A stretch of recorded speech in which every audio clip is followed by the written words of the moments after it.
तो जगह साहब, एक मध्य गुजरात बचा था, हिमांशु जी ने वहां भी उलटफेर की संभावनाएं बताई। बड़े उलटफेर की ना हो, लेकिन पिछली बार के मुकाबले भी अगर बीजेपी का प्रदर्शन प्रभावित होता तो वो एक तरह का उलटफेर ही होगा। आपको क्या लगता है कि क्या पूरे गुजरात में ये संभावना है किसी भी तरह के उलटफेर की? मैं बीजेपी के खिलाफ या बीजेपी के पक्ष उलटफेर की बात नहीं कर रहा हूं।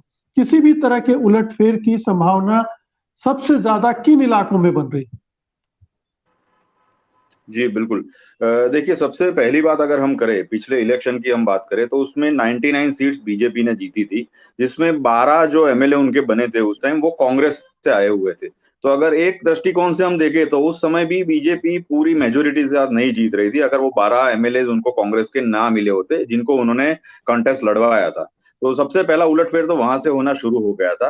अब अगर हम ये समय के इलेक्शन की बात करें, तो सबसे ज्यादा तो इफेक्टिव जो एरियाज है, जिसमें जो मुझे लग रहा है या जो मैं देख रहा हूँ लोगों को मिलकर, वो ज्यादातर सौराष्ट्र वाला जोन है पूरा पूरा, जहां पर लास्ट टाइम बीजेपी के पास 23 के आसपास सीट थी, कांग्रेस के पास 30 सीट थी और एक अपक्ष के पास थी।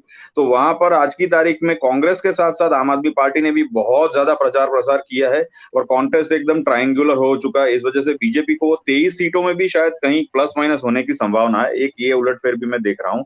दूसरा जो उलटफेर दिख रहा है वो सूरत सिटी के लिए स्पेसिफिकली दिख रहा है, क्योंकि वहां पर आम आदमी पार्टी ने 4 बहुत ही कदावर नेता उतारे हैं। तो मेरे ख्याल से बीजेपी को वहां बहुत ज्यादा मेहनत करने की जरूरत पड़ेगी। और जो तीसरा उलटफेर या फिर जिसे कहते हैं थोड़ा बहुत वोट का शेयरिंग कटना या प्लस माइनस होना, वो मैं देख रहा हूँ उत्तर गुजरात की कुछ ऐसी सीटों पर जहां पर अपक्ष दावेदारी की है, जो बीजेपी के ही पहले के लोग थे, जिनको बीजेपी की तरफ से टिकट नहीं मिली, जिन्होंने दावेदारी अपनी वहां पर की है। उसमें जैसे बायड एक इलाका है, वहां से धवल सिंह जाला है। धानेरा करके एक इलाका है, वहां से मावजी भाई देसाई है। उन लोगों ने अपनी जो शक्ति प्रदर्शन किया, उसमें भी हजारों लाखों लोग थे कल परसों 2 दिन के अंदर अंदर। तो ये जो सारे उलटफेर है, वो बीजेपी को कहीं ना कहीं मैनेज करने रहेंगे।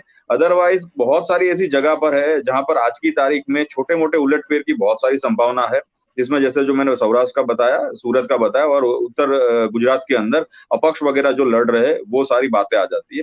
और मेरे ख्याल से बीजेपी के जो लास्ट 12 जो लोग थे, 99 सीट जब बीजेपी जीते थी, उन सबको भी मिलाकर इस बार उन्होंने टोटल 20 ऐसे लोगों को टिकट दिया है जो मूलतः कांग्रेस से आए हुए हैं। तो इसका एक जो रोष है, वो उनके जो अभी के कार्यकर्ता या अभी के लोग हैं उनमें भी देखा जा रहा है। तो ये सारी चीजों से उनको निकलना है। सबसे बड़ी बात ये है, तो मेरे ख्याल से संघर्षपूर्ण उनके लिए जरूर होगा।